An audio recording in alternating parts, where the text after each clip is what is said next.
Greetings, friends. Hello, friends. Hi, I'm Shen, And I'm Lay. and this is the Wild Day Nat podcast. Welcome. Welcome.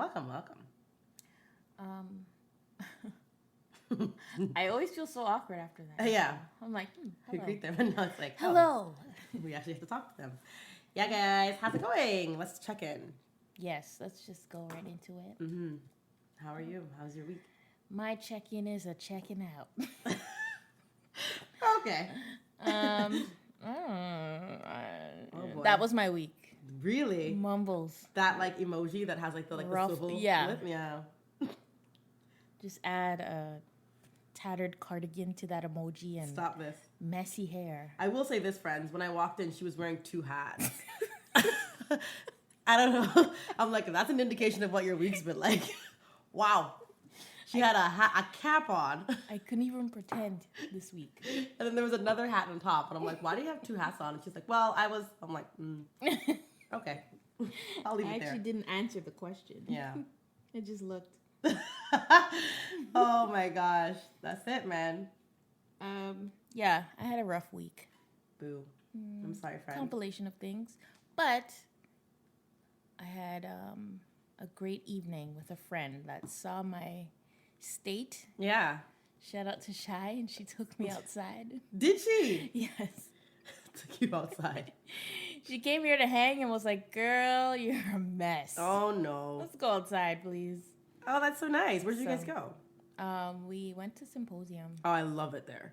You do? Their food's pretty good. Barely go there. I think I've been there like 3 times now. I'll be honest, I've been there one time. But the one time that I went, They have nice I cake. thoroughly enjoyed it. I had this, it's like a seafood medley pasta. It was really, really good. Shout out to Nakai. She took me there for my birthday, and I loved it.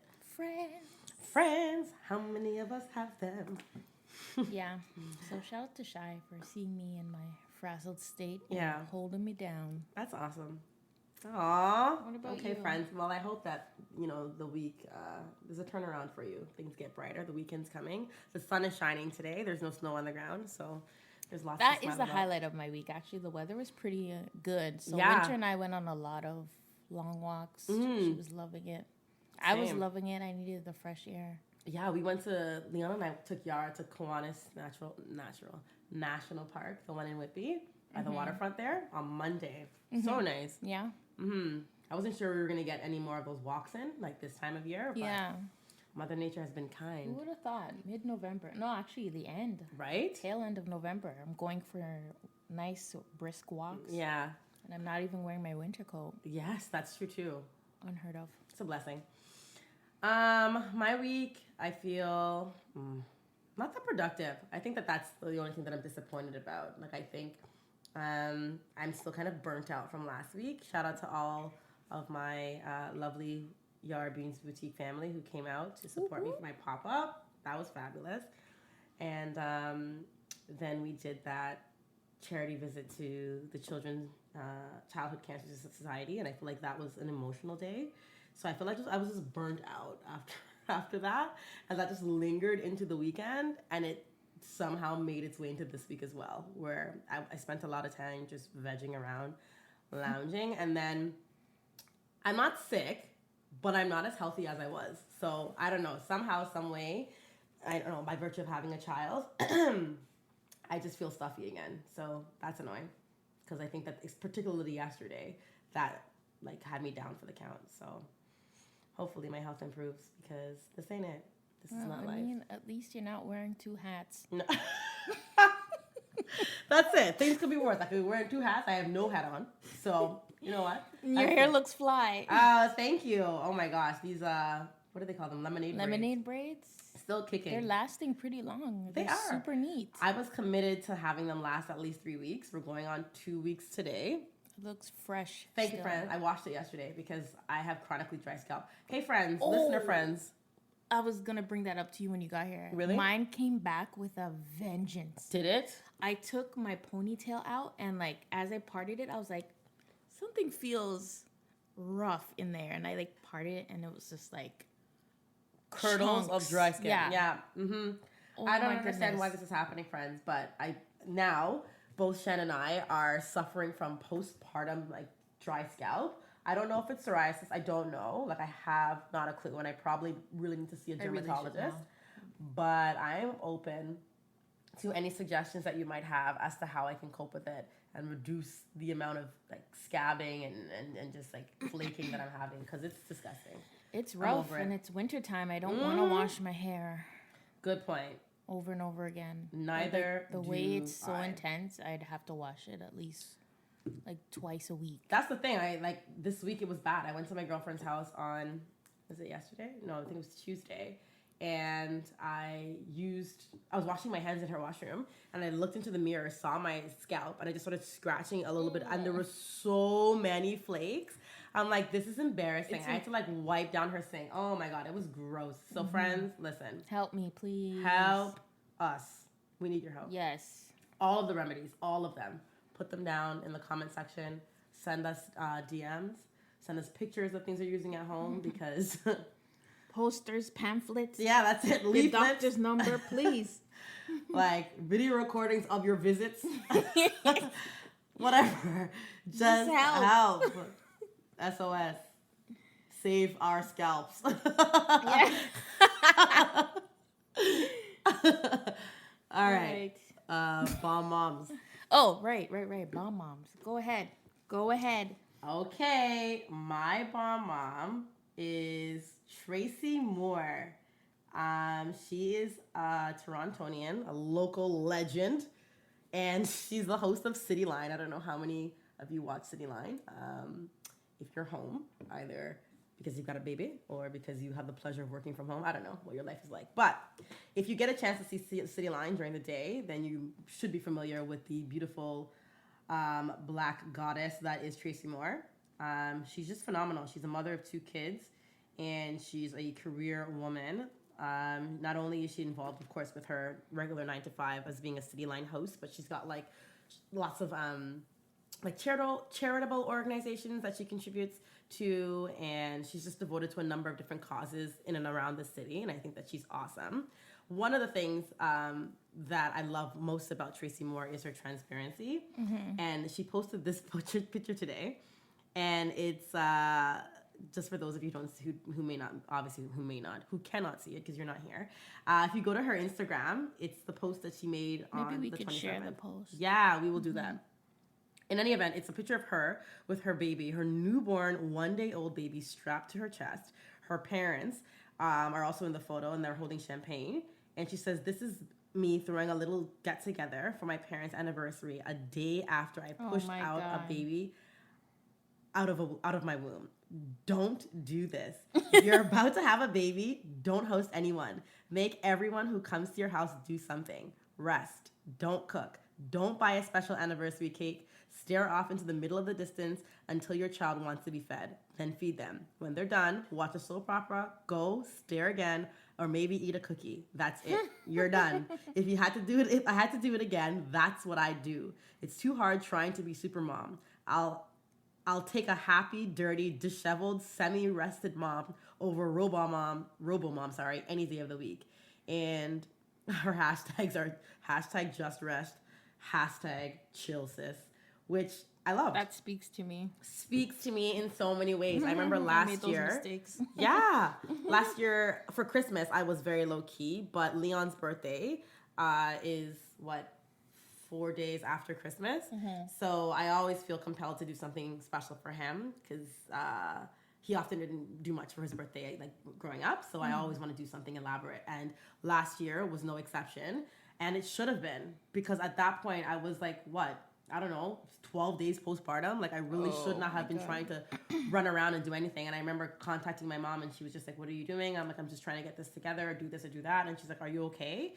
And you know those words at that time. Those 3 words. Are you okay? I broke down into triggered. Tears. I was like sobbing hysterically. My mom's just like, "Okay, I'm getting into the car. I'm getting into the car right now, Leia." And that was it. She just got into the car. Those words drove. Wanted to cut you into pieces. You're like, I think I may have fell to my knees. Like if I'm thinking about it now, I was on the couch and I may have just like slid off the couch onto my knees because I was just so I was so worked up. And she came over, and God bless my mother. She made like such a spread, like seafood dishes, chicken wings. I love moms. Oh my gosh, she came with like a table runner and all that stuff. And I ended up inviting my friends and his friends, and it was a fabulous time. One of my girlfriends was visiting from South Africa, so that was super special.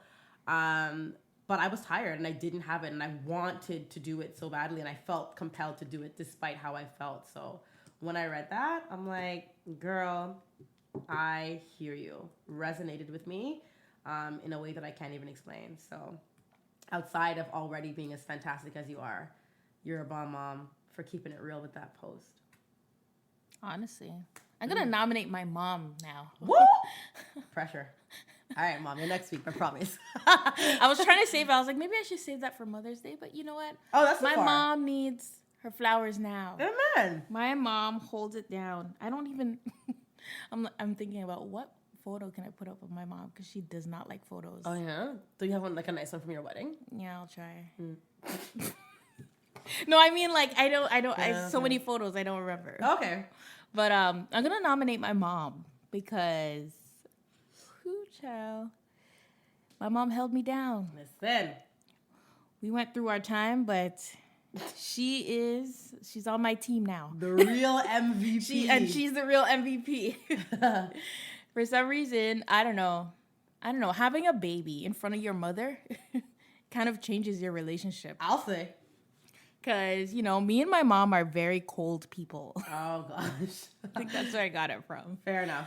Because my dad's a softie. Aww. He is. He is. So he's like, oh, hello. He is. I'm not joking. Her dad steps into the room at Winter's birthday party, and instantly Yara's like, hello, sir. Take me into your arms. He's so nice. He's lovely. He's such a nice guy. Such a great guy. But me and my mom, our relationship has blossomed even more into my adulthood, and after having a baby. She's basically my OG friend now. Hey. Because she's held me down in so many ways, and it's an unspoken kind of transaction that we usually have. Yeah. Because I'd be like, hello, Mom. And she's like, okay, what you need? Telling you that intuition, yo. She just hears it in my voice. Mm-hmm. So I want to shout out my mom because she has saved my life in so many ways. Yeah. In this past year alone. That she deserves everything in the world. Shout out to you, Mommy. I know you're not listening. I know. My mom, every single time I go, and everyone's asking me, how's the podcast? And I tell her, and she's like, okay, I have to listen because you know what? I know I'm telling everybody about it, but I just have to find the time. I'm like, Mom, you have the time. But anyway, we'll see. I told her to listen. I'm like, listen to every episode except episode 7. You can skip the sex one. And she's like, why? Memoir, listen. I'm like, no. Skip it. Can you imagine? I can't. My mom, oh my God, please. My mom is so in, like, she's that mom. Very much like. I could see it. Like, after meeting her for like 2 minutes, I'm like, okay, your mom is outrageous. She was the first one who was like, remember, Leanne, the doctor said 6 weeks. I'm like, can we wait too long? I'm like, okay, I don't need you. I don't need you in my room. We don't need you in the bedroom. We're good. We good. That is we so good on awkward. That. Like, seriously, Leon and her be high-fiving and stuff. Like, it's just too much. So, yeah. Shout out to Lay's mom. Oh, God. She already asked. She's like, so when are you guys going to do the grandparents episode? I'm like, don't worry, Mom. It's in the works. Because she's so ready. She's ready. Gigi. I wouldn't mind interviewing your mom. Oh, my gosh. Nice. She'd take over. Would it be out of control? She'd bulldoze it, and then she'd get her own spin-off. I don't know who would be. She gets picked up for a show. Exactly. Like, my mother would get her Your own mom destroyed us. spin-off. Like, oh my gosh. All of a sudden, all our listeners is like, so when's your mom coming back? Like, it's crazy. Anyway, so we have someone that nominated a Bon Mom, one of our followers, but she did it in a video. So I'm going to add it here. Obviously, we're just gonna show you or play you guys the audio. I thought it was so sweet. It was so sweet. It is this woman has been my friend since I was 3 years old. That's insane. We were in the same junior kindergarten class, and we both have early birthdays, or late birthdays rather. So we were obviously admitted into kindergarten at 3 and like just under 4 years old. Mm-hmm. And we've been friends since then. Like, she came to my wedding, I came to her wedding. Like, it was just amazing. Like, she's such an incredible human being, and she promoted our podcast on her page, and also took the time to shout out Jacqueline, her best friend, who is an incredible, phenomenal mother. Hey, happy Tuesday. I don't normally do this, but I felt compelled to today. I wanted to give a shout out to my girlfriend Leanne, who started a podcast with her friend Shen. It's called While They Nap. I'll tag it down here. They started it while they were both on maternity leave, and it's hilarious. I've just listened to 3 episodes in a row. It's so funny, so light, so real and honest. So for any mom / non-mom / human, go check them out. And with that said, I wanted to nominate a bomb mom for your next episode. My girlfriend Jay Hall. She is a mother to Jordan. She is a wonderful sister to Stephanie, and she runs a day program that supports adults with physical and developmental disabilities. It's called Steer Friends. And it's not necessarily about how much she does and how much she has on her plate. It's about how much love she pours into all of those things. So anyways, check them out. So you guys heard, again, the Bomb Mom shout out, how awesome it was. And, take the time to shout out your friends. Give them the roses while they're still here. Yeah, while they can still smell them. And I implore all of you, please do check out Steer Friends on Instagram, STEER Friends. She does amazing work. She works with special needs adults. Her sister has cerebral palsy, and she created this entire organization just off the in honor of her, and it's just a beautiful thing. The things that she's doing, like the sense of purpose that she's giving these individuals, is like unspeakable. So today's episode is going to be a Q&A. Yay! Fun time. Questions and answers. You guys are making the episode for us. Yeah. Thank you very much. It's exciting. I'm so happy. Thank you to everybody who took the time to ask questions. Yeah. Whether that was on our IG shared Instagram or our personal Instagram. Yeah. So thank you. Thank you so much. We have a few that we're going to go through. We already have such a huge chunk. Yeah. Well, what are we, 70 minutes in now? Yeah. So, I don't know how many of you have seen, Amber Rose posted a video of her on I believe she was in the operation, she was in the hospital. It's not the hospital, she was definitely at the plastic surgery quarters. I can't remember the name of the doctor she tagged in, but it's one that a lot of the celebrities are familiar with. He does great work, I hear, or so I've read, I should say. And she's just sharing the fact that she's about to undergo her mommy makeover, and she's telling us what's being tucked and cut and snipped and all that stuff. So she's going to be transformed. And I loved the post, mainly because I feel like I loved the honesty. I'm like, yes, transparency. Tell us that you are going under the knife. And that's why 6 weeks postpartum, you're going to look like a Baywatch babe. Yeah. And not because you've been drinking flat tummy tea, not because you've been drinking lollipops. And this is no shade to flat tummy tea, whatever. Whoever wants to drink that, or if that's something that you enjoy. Doesn't work. I mean, it does work in the essence that it washes you out. Yeah, it did do that. It's a wash out tea. I took it. Don't worry, I took it. So did I. As I'm saying, helps use the washroom, but it doesn't make you skinny. But I guess in truth, using the washroom more often will reduce bloating. So yeah, so I feel like it wasn't completely dishonest. But in terms of it being the only thing, if flat tummy tea in conjunction with eating right, going to the gym, fine, I can see that being effective. But there's absolutely no way you're gonna sit on your behind all day, eat ketchup chips, and and cream soda, and then drink flat tummy tea, and then you're gonna wake up looking no, that's not gonna happen. It's not gonna shrink your waist that way. But it does help with bloating. Definitely, that's what helped me for sure. Me as well. So I loved it. I just loved her being honest about the fact that I'm not doing this on my own. It's not me. It's not a trainer. It's not a diet. And maybe those things are still going to happen to maintain the weight loss that she's been able to achieve by surgery. Personally, I loved it. Some of the women that were commenting did not feel the same. Of course. It's always going to go one way or the other. But also, at the same time, when you're in that situation and you just have a baby, you go through those motions. You think about your body a lot, because it's so different. It has transformed, and because celebrities have the means to just, call up their doctor and get it done. If it was available and more attainable for the average person, I feel like a lot more people would do it. Mm-hmm. That's how I feel. I've thought about it. Good for you. I've thought about it, but honestly, it was like an afterthought, and it wasn't like something I felt the need to do. Mm-hmm. I just felt like, you're in your head. I just had a baby. I'm like, man, it would be so much easier to kickstart my body if I, yeah, got a little laser on my stomach or something. Yeah. But then again, I'm like, I just had a baby. I'm going to give myself time. I'm probably just, thinking crazy. Yeah. At the same time, it's not saying it's something I need, but also I don't think people should judge. It's somebody's body. They can do what they want. Absolutely. If you're comfortable with the body you have, good for you. Mm-hmm. But if some people feel like they want to do that to themselves, who cares? Who cares? I mean, I think that I feel very similar to the way that you do. I understand, though, the, sentiments being expressed where people feel like, you have a platform, you have a huge audience. Amber Rose has a very, very great following. And one of the things that she promotes often is body positivity. She promotes, sexual positivity, being in control of your sexuality, loving yourself as you are for who you are. And she, very often, especially with that slut walk that she does every year, she encourages women to come as they are and be, unapologetic about their body.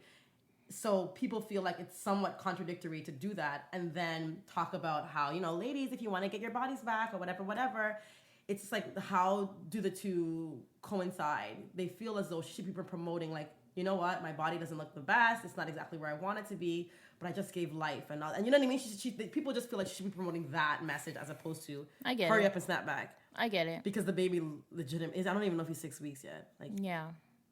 I get that. But then I guess she's also, she's a human being. Mm-hmm. And maybe that's just something that she wants for herself. Yeah. Like, that's her own goal that she wants to snap back for herself and not for the public. And she's also, promoting choice. Like, it's her choice. She doesn't have to be one way all the time and say, she has the freedom to make the choice about her own body. Agreed. And if that means I want to, get rid of my double chin, go for it, sis. She acknowledges the fact that it's like a hereditary double chin. And you get it, because you look at, you look at yourself and you're like, I know this is not going to ever go away. Mm-hmm. It's either you accept it or not. Exactly. And I think that that's the thing. Like, sometimes I feel like, as people, we look at terms and concepts and ideologies very, like black and white. Like, it's so one-sided and it's so, like, the focus is so narrow. Like, who's to say that she can't, like, why are the two mutually exclusive? Why is it impossible for her to promote body positivity and yet still want to, like, get nipped and tucked to feel better about herself? Like, just because she, decides to get plastic surgery does not necessitate that she doesn't love herself and doesn't mean that she shouldn't be a candidate to promote others to love themselves. Yeah. So, I don't know. Like I said, I think I'm very much from the camp that you're in where it's like, do whatever makes you feel happy, do whatever makes you feel content, and what's going to allow you to, feel your best, because that's what's most important, particularly when you have a young life to take care of. You want to feel your best. Would I have done it right away? No. 4 weeks postpartum. I guess the way that she looks at it is still like, fresh. I'm already healing anyways. So it's like, fresh. I might as well just go ahead.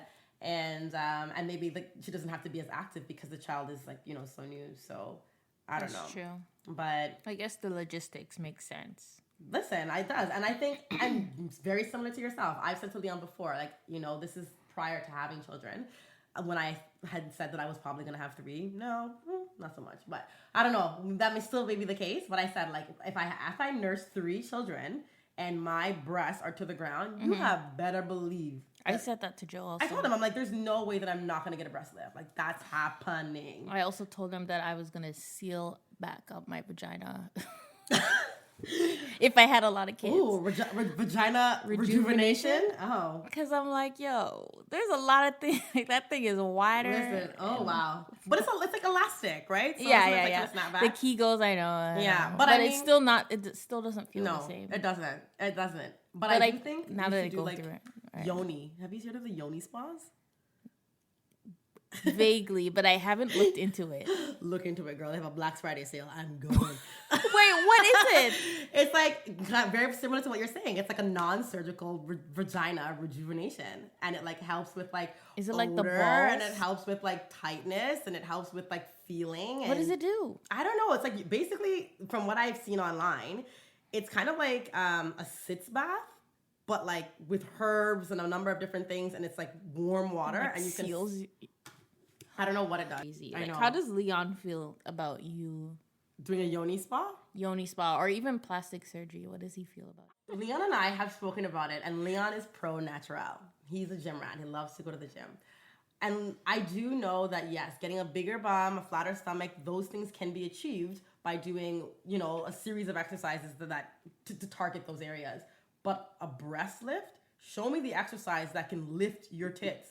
Like, I don't think it exists. Like, once children have nursed on your tits for not that much, yeah, and have turned your breasts into elf shoes, like literally, where they look like they just slide down like no, and they just like they just fan out at the ends. There is no exercise in any gym. There's no exercise in any gym that can revert my tits back from elf shoes to like basketballs. That's not happening. It's Christmas all year round for you now. Right? All we need to do is like add little bells to the end, and it's like jingle jangle up the steps. No. And especially when you have a big chest too. Like I, you know, had a pretty decent sized chest before having a baby. Mm-hmm. Now that they're like, you know, infused with milk, they're even bigger. Mm-hmm. So when these things are ready to drop, I'm sorry. So we had a thorough discussion, and he definitely co-signed that. He's like, yeah, you know what? If you know, once you're done nursing and you're done for good and you want to get a breast lift, go for it. Because, no. Honestly, your boobs are wrecked. Like. Wrecked. I'm not here for it. No. Elf shoes, not in. And yes, like, there's nothing that, like, any of those bras can't do. Mm-hmm. We've seen them all. But, no, I still want to feel comfortable when the bra's off. When I'm all natural, I want to feel good. So, I'm definitely pro natural, but I'm also pro surgery. I'm pro do whatever makes you feel best. Whatever makes you comfortable, because some things you just can't fix, yo. Like my boobs be spilling over the sides. Side boob. Permanent side boob. My side boob is very lopsided. Oh, like no. I'm not wearing a bra now. Okay, first of all, she's just like shuffling them right now. She's like trying to... I'm trying to... really, like, you know, show me what's going on here. There's no point of a bra anymore. No. They're everywhere. I was anti-bra before I had a baby, but now it's kind of like necessary because at any given moment my breast can start leaking. If I hear a baby crying, if I hear like... Really? Yeah, if Winter starts crying, then I can start to lactate. Ooh, yeah. So that's amazing. I guess. That's I mean, so cool. It's kind of a nuisance. It is, but it's interesting how your body... It responds, right? Maternally. Yeah. So now I pretty much wear bras right around the clock. And then honestly, I can't go outside like this. My boobs are like... I mean, I've seen worse. Mid-stomach. Stop, not mid-stomach. Oh, gosh. Okay, Moving on. All right, Amber. Live your best life, girl. I ain't mad at you. No, we ain't mad. We support you over here at While They Nap. You have our support. That is too funny. Honestly. So we have a question here that says... Have either of you experienced parent burnout, and how do you deal with it? Oh, that's a good one. It is a great question. I feel like if you ask any parent, they're going to say yes. Mm-hmm. I experience it often. Yeah. It's a weekly occurrence. Sad to say. Yeah. But you know what? I'm a workhorse. I do too much, a lot. And it causes me to burn out quickly and often. Mm-hmm. And that's my biggest issue. I feel like I take on too much and I don't need to. I need to learn to, you know, leave things for another day, leave things for another week. Yeah. Or, you know, pass on the responsibility to someone else and get help and communicate that I am burning out. Yeah. So, yeah, I do experience it quite often, and I guess the best way for me to deal with it is communicate that with, you know, my husband and my family to get support and help that I need. Yeah. And just taking as much me time as I can. Yeah. And my me time is, it's not even that intense. It's pretty simple. I need doing this podcast is great me time for me. Amen. Because I get very overwhelmed, and I feel like after, recording this, I feel very rejuvenated. I feel like, I did something for myself and I enjoy it. So it makes me feel a lot better. Amen. And even though I'm focusing on being a parent, I'm not really putting in the strenuous work. Yeah. I'm just making fun of it. Yeah, exactly. And yeah, basically just spending time with myself, hanging out with my friends, talking to other adults because I spend a lot of time with my baby for most of the day. Mm-hmm. So just, calling my friends or going over to my parents' house. And doing whatever's necessary to fill myself up. Yeah. Again, because I pour out too much too quickly. For sure. And I'm a dry cup. An empty cup. I can second that. So the same. A lot of those things or those strategies are strategies that I use to avoid parent burnout. I feel like more often than not, I can see when I'm, approaching that breaking point, and I just do whatever I can to avoid that. I try not to get to the point where I'm burnt out and I'm frustrated and I'm lashing out at Yara or, Leon or whomever. I try to just curb that by doing similar things, taking time for myself, getting my nails done, calling a friend, having coffee, getting a massage, doing what I can. I sometimes have to lower the bar, and I know that sounds a little bit crazy, but it's true. Very similar to yourself, try and pack on a lot of things, and I don't know who, I guess I should, I do know who I'm competing against. It's myself, and you're your biggest critic, and I'm really hard on myself. And the other day I had to stop and really think, like, when I was at the pop-up shop, and there was another vendor in the space, and I was at the pop-up shop, I was, like, going through different things and, like, like making lists and just doing a number of different things. And she was just sitting there on her phone, and she's like, how long have you been in business? And I said, since July. And she's like, of this year? And I'm like, yeah. And she's like, and you've already done 2 pop-ups? And I'm like, yeah, because I'm like, how else am I going to get out there? She's like, I've been at this for 3.5 years. And this is my first, like, pop-up at a store like this. She's like, I've done a couple markets. She's like, but that's really great. And she was just, like, celebrating me, and I really had to take a step back. And I'm like, you know what, Leanne, you've done quite a bit. Like, you can be a little easier on yourself. You don't always have to be trying to figure out, like, what's next, and how do I make sure I'm promoting? Am I, visible? And do people see me? And are there enough promotions? Or, like, I just need to take a step back. And it's not that I'm not going to be ambitious. It's not that I'm going to, like, cut my drive. But it's just that I need to give myself grace. So I try and do that. And, I know the mother who actually asked this question. And, I know that you're an avid listener. And I thank you for that. And she also has a podcast, too. And she has so many other ventures that, she's doing to keep her herself busy while also being a mom, and a single mom at that. So, I salute you and I applaud you, but let me be not the first, because I'm sure so many people have said this, but let me tell you that you're doing amazing. You're doing an incredible job, and you can, you need to find the space to give yourself a break to avoid that burnout. And, it's just what you have to do. And I think that sometimes it even comes with communicating that to your kids. Yara is not old enough to understand half the things that are coming out of my mouth. But there are still sometimes where I look at Yara, and even yesterday was one of them, where her dad was gone all day and I needed to shower, and she was just, like, constantly on me. And I just picked her up, held her, looked at her in the eyes, and I'm like, Yara's mommy's tired. Mommy has to shower. And I just, like, kissed her on the head, put her in her crib, and shut the door. And I knew that she was tired and she needed to go down for a nap, but she just wanted to snuggle and stuff. But I just couldn't. I was so tired, and I just wanted to shower. And she cried for a little bit, and then eventually she went down. And it just has to be that. Whatever age your kids are, they need to understand that you've got to take care of yourself, because I think that's something too that, like, that's an important value to teach your kids. Yes. Right? Self-care is something that, like, you don't want to model once your kids are grown. No. You model self-care now. Show them now that taking care of themselves, part of your daily routine. Exactly. It is paramount. And I think that when you do that, they'll respect your space more when you're taking those moments. So, That was a great question. It is a really good question. I'm really happy that she asked that. Here's another question. It was very interesting. The same person asked it. It was, how do you identify and cater to your child's love language? That was This was so new to me, because I didn't even know that there were like childhood love languages. I immediately was like, I have to go online and look this up. I know. I'm looking it up now, too. I was so intrigued. I think I bookmarked it on my laptop. But it's basically the same exact love languages that we have, but like Really? finding ways to discover it. Because I'm like, Winter is still very young, and I feel like this is the stage of their life when they're 1 and becoming toddlers, where you can start to understand and be more vigilant on what their love languages are. Yeah. And the article I was reading was kind of breaking down how you can try to identify it. Okay. I don't know how accurate this is because I'm just looking on Google. We haven't read Let the this book. be And she did known. recommend the book, which I think we both should either buy or I am read. going to buy it. But I have the one for adults, so Yeah.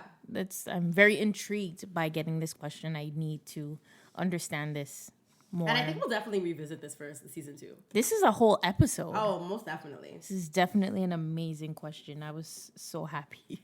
Yeah. Like I opened Pandora's box with that one. But I don't think I should go in detail, to be honest. It was just basically asking questions that you should ask yourself. Like, does your child look you in the eye when you speak to them? Do they like when you sing? If they do, then they like words of affirmation. Oh, cute. If you hug them and they accept, or they want to be in your presence and they love physical touch, like that's their love language. You know what? And that's so interesting because I think that I was reading something the other day where a mom was talking about her child like just not really wanting affection, like physical affection. Yeah. And she was concerned that she was like raising a sociopath. She was like, he doesn't really want me to hug him, doesn't really like when I kiss him, and I don't really know why. That was me as a baby. She said this like, to my knowledge, like, you know, he's never been, he's never been touched, or there's nothing traumatic has happened that would warrant that kind of response to physical, like, interaction, but he doesn't like it. It's just like normally, sometimes you see kids with strangers, they want to high five them. She's like, but even in the house, this kid prefers to be high fived by his parents. And she's like, what do I do? And, it was a forum, so moms are going in. She's like, try this or try that. One mom said, try bribing him, which I think is like so problematic. Terrible. I'm like, great, setting him up. Yeah. Like, that's so dangerous. For a hug. Right? Here, like, it's just ridiculous. But anyways, I also understand that level of desperation where you just want to touch your children. You want to be affectionate, and they don't want that. But now that you mentioned this and, thinking about the question that was posed, his love language is probably not physical touch. That probably ranks lowest on his love language, and that's why he's resistant. It just makes so much sense after that. So I'm like, it is important that as a parent to do research. Yeah. And try to understand this human being. Yeah. that you have in your home. Exactly. Your rent-free friend. Yeah, rent-free friend. If you want to get along, I know. You got to study them. And I really like this question because I am going to do some hardcore research on that. Yeah, me too. Understand I'm excited. it. Just by reading the article, maybe I'll leave a link in the description box of all like the references that we used for answering some of these questions, if we have any. Yeah, I think it's important because I think that many times as parents, and I'm guilty myself, is that we look at Yara and we're looking for so much of ourselves or our spouses, right? So when anything like deviates from that, we're like, what's wrong? And I think like doing the research, understanding things like love languages will help inform that. And I can be a better parent to Yara when I'm not like, oh, she's like this way because Leon's like that. Or she's definitely this because of me. And it's like, she's an individual. Exactly. Yeah. She's her own person. So knowing her love language is important, especially even at, like I said, at this age, so you don't set them up and bribe them for affection. Right. And it makes so much sense. I'm like, oh my God, all those times I've tried to, cuddle Winter and she's just kicking me in the face. Yeah. Oh, okay. Now it makes sense. Because like I am also the same way. And my mom said that from when I was a baby. Yeah. I refused to be held. Wow. From since I was a baby, and she's like, and you never changed. Oh my God. Like I rather just don't hug me. Oh my God. I'm more of like a high five, side hug. It's true. I don't force hugs on Shen as much anymore. I feel like I used to hug her. I'm getting better. I'm ridiculously touchy. Like it's ridiculous. Like I am so like, oh my. It doesn't make me upset. I can't. It's like I can tell. Like, it's so... And then, again, if you've met my mother, you know why. Yes. Like, it's nuts. If you met my mom, and even Leon's like that. Yeah. Like, Leon's not going to see Shen on the street and not hug her. Not happening. And I'm just like, oh, hello. Hands down in my pocket. Hand in my pocket. Leon's like, oh, great to see your friend. Big and great. Like, this huge embrace, but that's who I am. It's so awkward living a life like that. Because people get easily offended because they don't understand. You know what? You're so right. But I also feel like it's important for me. And my sister, was very instrumental in terms of teaching me this. She's like, Leanne, like, you're not everybody's cup of tea. And she's like, I don't want you to take offense to that. I don't want you to think that's like not everybody likes you. She's like, but not everyone will like every facet of who you are. So like there might be like people may really enjoy the fact that you're very social and you're very, engaging, but they don't want to be touched. So you have to like be respectful of that. And that's a learning curve for me. So I'm really trying. And it is. Sometimes I'm not joking. Like sometimes when I come in, my innate reaction is to jump on your back. But I resist. I hold back. So respectful. You're doing well because she has not jumped on my back yet, guys. I haven't, but I can't promise anything. As this relationship continues to evolve, I'll accept. Anything is possible. I have some exceptions. Okay, fair enough. That's good. So here's another question that we have. We won't go too deep into it, but it's as a single parent, single Black parent, how do you navigate the school system? Okay, perfect. So I thought it was a really cool question. I am a high school teacher by profession, and I spoke to two people. One was, I spoke to two people who I consider mentors. They're awesome. They're both former teachers and had been teaching for a long time, and they're now, what are they? They're now administrators. So I think it's great because they have that background. So many really, really good tips. And like I said, or as Shen said rather, so many tips that, like, to be honest with you, we can't even explore them in this entire episode because I spoke with the male this morning and he was so great. Like, just gave me so many good things and things that I really think would help mothers, but primarily Black mothers with Black children in the Ontario educational arena. So one of the things that he says is that we know that, well, you may not know, but being very candid, Black children are at a disadvantage in the education system right across the board, primarily in Ontario, and that's what I can speak to because I'm a teacher in Ontario. So it's really important that you are an advocate for your kids. That's the biggest thing. But that being said, just because you're an advocate doesn't mean that you have to go in guns a-blazing. Like, you don't have to walk into the school like, I know you guys don't care about my kid, but guess what? Like, it's not that. Like, that's not the way you want to approach it. You don't want to make any assumptions about what's happening or what's not happening in the school, but you need to be assertive and you need to hold everybody accountable. Anyone who's responsible or has a hand in your child's educational development has to be held accountable, and you need to make that clear. So whether that be the guidance counselor, the teachers, the principals, you need to let them know.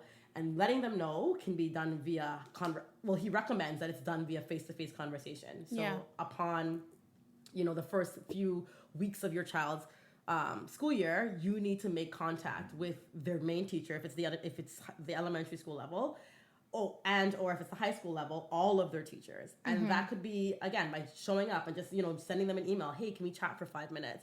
And just 5 minutes, making the time to either show up or have that conversation over the phone. Then he also recommends having a paper trail. So always following up via email. No matter what's said over the phone, you got to follow up via email. So that way, again, in the event that there is an issue, you can bring it to their attention and you can, you have evidence. So he says, again, be assertive, hold everybody accountable. There was a key phrase that he said that I feel like I'm going to try and implement all right throughout my child's educational experience, which is okay. So this is like specifically for the mom who's asked about her son. He says, you should say, I want my son to acquire the skills in elementary to be prepared for academic rigor in high school, and I'm willing to do whatever it takes to proceed, and you have to be my partner. He says that phrase is really, really powerful. And he said for multiple reasons. One, it shows that you are on board. 2, it shows that your child is committed. 3, it makes the teachers, administrators, whomever accountable. Yeah. Exactly. And it shows them what you want, right? And that you're willing to work with them. Exactly. So he says regardless, so that means because I asked him, what about parents who are reluctant to have their kids identified with ADHD or whatever the case is? He's like, if you've already said that you want them to do whatever it takes to prepare your child for academic rigor in high school, that could potentially be a piece of that. Yeah. He's like, so don't be resistant to it, but remind them of that statement. Reiterate the fact that is this in accordance with making sure that my child is prepared to compete academically in high school? Yeah. Then let's move forward with the diagnosis. But again, when you say those words, then they'll backtrack. You're not going to get to diagnose my son because he's disruptive. Mm-hmm. You're not going to get to diagnose my child because you're too lazy to figure out, like, you know, what his learning styles are. Yeah. No, you're diagnosing him if you feel like it's going to help him be successful. So in the short and long of it all is, like, again, is being assertive, holding the everyone, system. All stakeholders, holding them accountable, the entire system. Having a paper trail, making sure that you're voicing your thoughts and you're doing so in a way that's diplomatic. Right. And the take home is remembering that we have a job to do. We are being paid to do a job as teachers, and this is even me as a teacher speaking as a teacher now. I'm being paid, and if I can be honest, I'm being paid quite well to do a job. Make sure I do my job. Yeah. Like, that's just it. Because a lot of teachers, and again, I respect us so highly, and I respect, the profession and even the administrators, but there are a lot of teachers out there who want to do nothing, who want to skate by on doing very little. Mm-hmm. And no, hold them accountable. Ask them what's happening, be informed, be aware, show up to curriculum nights, be visible. One of our mothers said something about starting like a parent council. If it doesn't exist at your school, start it. Ask why it doesn't exist. And, be a voice and be an advocate for your child. Don't wait till things are, down at the dumps. Don't wait till they're failing. Don't wait till report card season to find out how they're doing. You can message a teacher. You can request an interview at any time. Yeah. You don't have to wait till parent-teacher interview night to request an interview. You can call and speak to any educator at any time. And they can make time to sit with you and find out about your kids. But for this listener, I will also forward you the laundry list of suggestions that he offered. And if there are any other moms who are also curious, we can share that information with you as well, because it is really useful. But as Shen said, this topic is one that's really important to me. Being a Black teacher, having a Black child that's going to go through the system. Yeah, it's really important to me. And I think that there needs to be a space and a platform to discuss the issues. So yeah, this is definitely like a series that we can go. It is, though, having children in the school system. There's going to be many topics that we're going to have to unpack here. And have a lot of input from, various areas. I went to a conference and a mother referred to herself and her son as a secondary school survivor. Jesus. Right? She's like, we survived the secondary school system because it tried to annihilate both myself and, sadly enough, my son who's recently graduated. Like, it didn't want him to be successful. Yeah. And I had to fight against that. And hearing that is so heartbreaking. You know what I mean? That's coming from a mom. Like, that shouldn't be the case. So, yeah, definitely. We're going to explore this further at a later date. We have two more questions. What are some things that you wish someone would have told you about being a mother, coming from someone who desires to be a mom one day? Mm-hmm. And you will be. If you desire it, in the name of Jesus. It will happen. Amen. One thing. With that being said. Took it to church for a minute, folks. With that being said, one thing that... I don't know. For me, it was that I was going to be even later than I already am. Anyone who knows me knows that I'm always tardy for the party. And now I'm tardier because of Yara. I gathered that quickly. That is I stopped putting it on my list of things on my New Year's resolution. I'm like, girl, it ain't happening. I don't know when I'm ever going to start showing up on time. I have a fake timeline for you. Girl, I'm always late. It's so terrible. It's disgusting. So I'm working on it. I should say that I am, but it's my vice. I'm always late. Yara... she makes it 10 times worse. So that's one thing I didn't expect, that the habit that I had would have gotten even worse. I'm trying to think. I feel like one thing I didn't know was there were a lot more physical changes than a flabby stomach and a flabby boob. Mm-hmm. There are a lot more side effects that I had no idea about. And then when I tell people about it, they're like, oh, yeah. It's normal. Yeah. It's you never said anything. Mm-hmm. So, AKA my dry scalp. Yeah. What's up with that? Bad back. Bad back. I did not know I'll have back pains for life. Mm-hmm. Hopefully not. I know. But I mean, yeah, that's rough too. Just a lot more physical and mental changes that I wasn't prepared for. I also didn't prepare for like a lifetime of worrying. I think I was like, okay, during pregnancy, I'm going to be concerned or a little bit worried or, somewhat anxious because I don't know what's going on. The baby's inside and that's going to be stressful. But then the baby's going to come. It's going to arrive healthy and strong by the grace of God. And then all will be well. Hell no. Baby came out and I'm still stressing. It's just like everything. Yeah. You worry about everything. Like when she starts talking, when she starts crawling, when she's going to school, it's just like, I asked my mom the other day, I'm like, when do you stop worrying? And my mom's like, I love that you think that, like, I stopped worrying about you.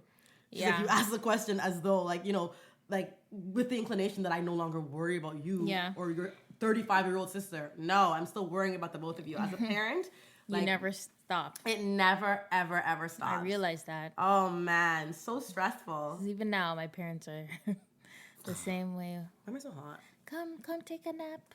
Come take a nap. Come here and nap. Like, yeah, it's crazy. Let me make you lunch. Right? But I mean, that's where, praying and being spiritual really helps because I think that reminding myself that, like, fear is not of God. And then just asking God to protect her because, listen, there's just so many things to worry about. Like, the list is endless. And it will drive you mad. It will literally drive you freaking insane. Yeah, at every stage of their life. It just never ends. And I'm trying to get sleep at some point in my life. Yeah. Right. Just a little bit. Exactly. I don't know. I don't really have a long list of things I thought I didn't know. Yeah. I don't know.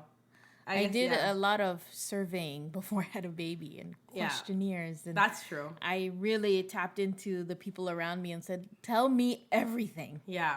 I don't think I have anything I wish that I knew. I don't know. It's just that things that became, again, new revelations as I continue to enter motherhood and go along this journey. Right. I think that's maybe more of how I look at the things that I've experienced. And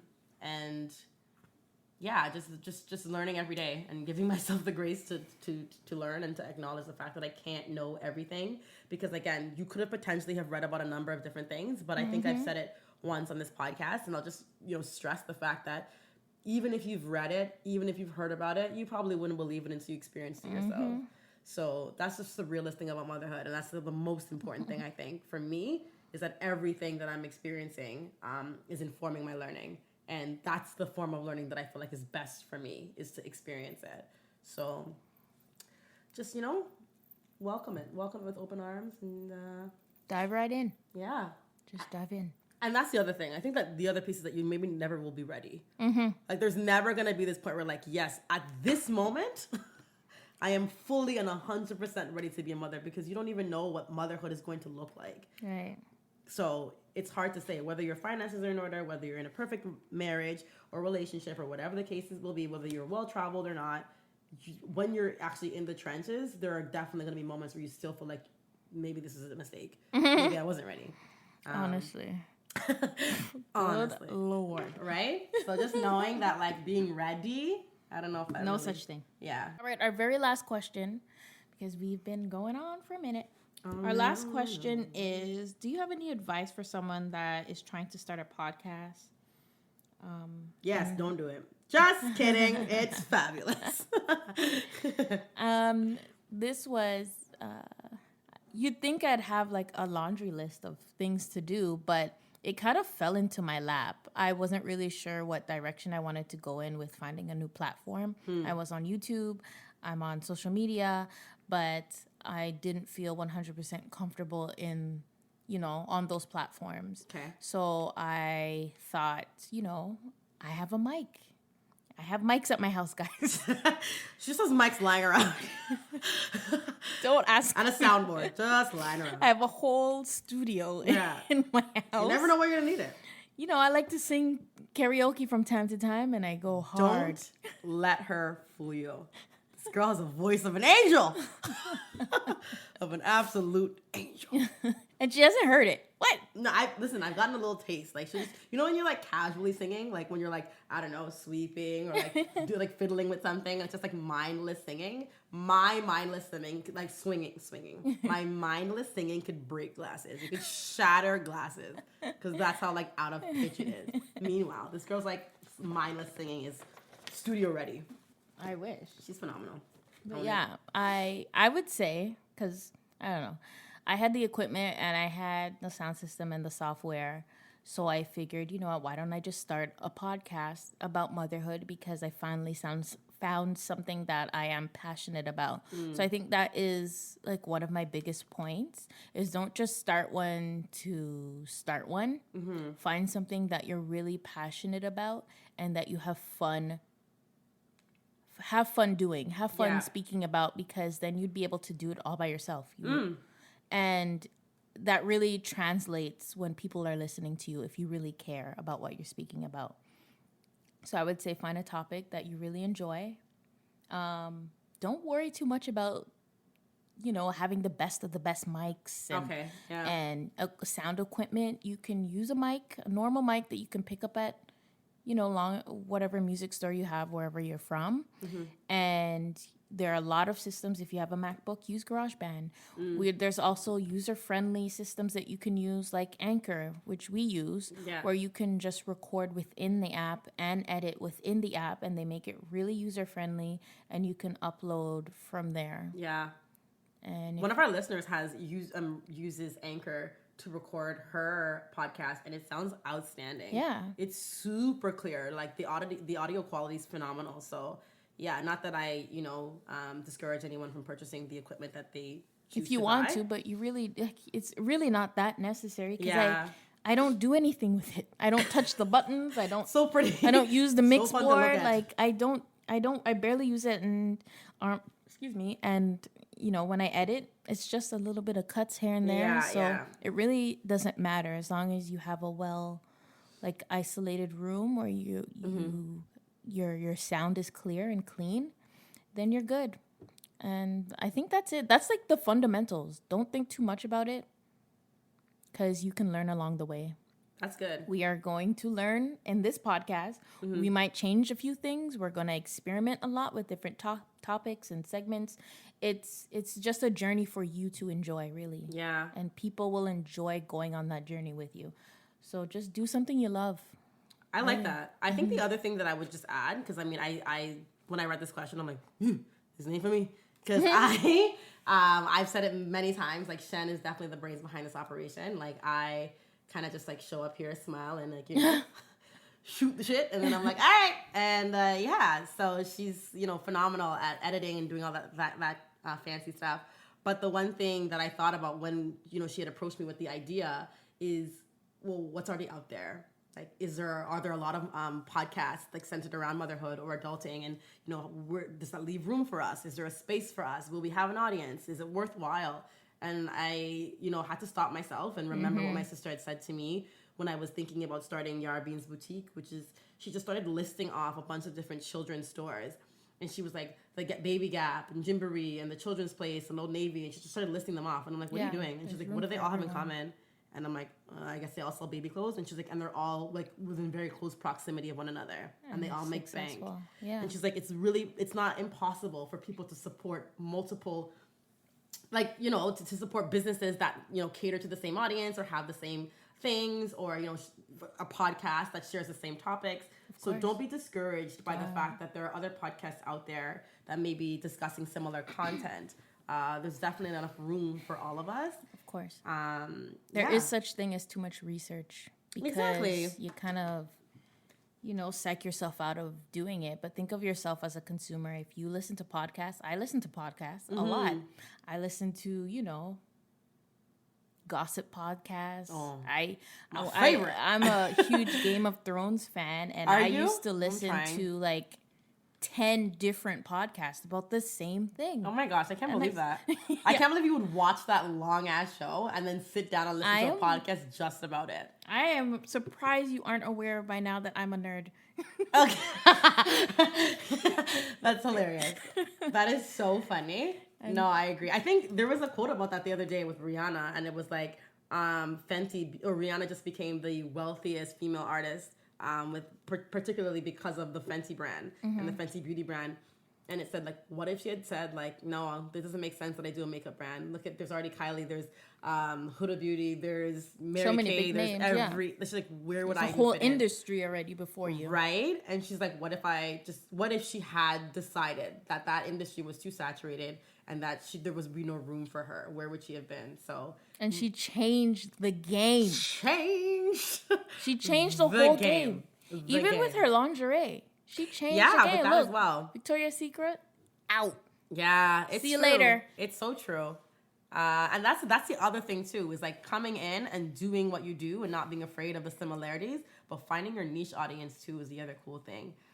The way I see it is, if you're genuinely and wholeheartedly yourself, yes, you will find an audience. Yes. You could be you can be the biggest weirdo in the world. Look at, like, there's always a niche. People watch a doctor pop pimples. Okay? Leon's like favorite show. I watch it though. Oh, I used to Oh. watch it on YouTube. Oh, disgusting. You see what I mean? You can Google someone popping pimples. That's so nasty. Just do what you want to do, and an audience will come to you. You just have to don't look for overnight success. Just do it as a passion project. Yes. I know Leigh and I are the same kind of person. We like to hit the ground running. Listen, I'm like, why hasn't Yara Bean's boutique made me a millionaire? What the heck?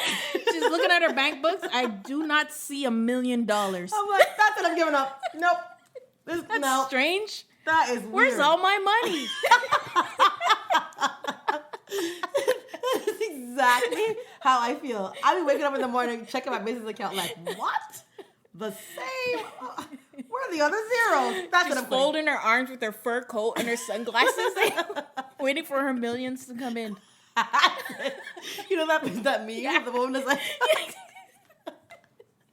she has her hand just like rested, just like looking into the abyss, like, yo, where are my coins? Where are my shillings?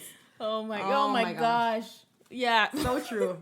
But yeah, So just give true. yourself the grace and patience and time. It's, you got to work on yourself. Absolutely. And people appreciate the journey, because I do. I'm a fan of people, and Same. I am a fan of when they make that come up. Yeah. So I'm not going to be too hard on myself. I see a lot of success for this podcast. I see us Same. going places, I believe, because we are doing something we love. We're being genuine about it, and we are enjoying even the audience that we have now. So, Yeah, exactly. We're building that foundation and that community, and, that's all I can give you. That's it. That is it. And with that being said, we went over our time. We sure did. Nap time has been over. Lunchtime is over. Dinner time. Dinner time it's late. We gotta go. But it was so good, friends. This Please was fun. remember to nominate Bomb Moms. Also, congratulations to our giveaway winner, Vanessa. Yes. She won our self-care package prize. Oh, thank you so much for everyone else who liked the post, entered. We appreciate you. Please keep following us. Don't unfollow now that you didn't win. That's That's Shady Boots. that is Shady Boots. We Shady still love Boots. you. There'll be more giveaways in the future, so Of course, stay tuned. because we'll be hitting those milestones. Hello. So hang in there, guys. And nap time is over. We'll see you again next week. Bye. Bye.